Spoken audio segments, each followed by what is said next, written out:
I'm so blessed to announce that we have the money has come in to build the 2 extra rooms. The school is expanding. We are advancing the kingdom. You know, we have some scholarship money still that we can pull starting March 2nd, Madonna, right? We can start March 1st. We're allowed to put the applications in for government grant money.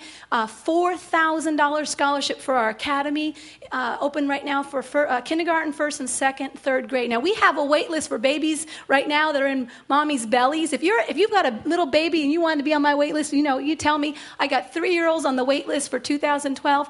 So the school is really, really doing well. And I want to just thank the church for getting behind the vision because we are one. We don't have something separate in the back that you don't know about. This is a ministry. We're not training. Most people train children to survive. Most schools, most parents, the society. We want to train children for success. And it's a big difference. It's a big difference. And so we want to encourage you. If you're still interested in getting your children into private school, private faith-based Christian school, small group settings with Christian teachers in a setting where they will learn the Word of God and the best possible academic. I promise you, our kids are ahead. We scope and sequence these kids, and Jody brought me some wonderful testing. She's a public school teacher. My kindergarten are scoring 2nd grade, Jody. Woo! Reading, 2nd grade level. I am so impressed because we have small groups, great teachers, wonderful parents who know how to believe God. We can work through. No kid is perfect, just like none of us are.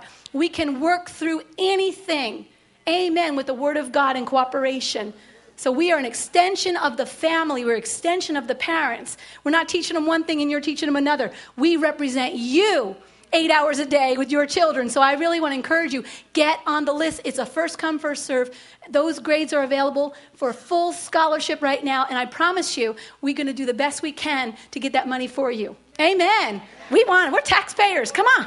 Hallelujah. Someone else will get it. The Bible teaches that, You got to take advantage of what they're offering, but you got to know. If you don't know, you go without. You snooze, you lose.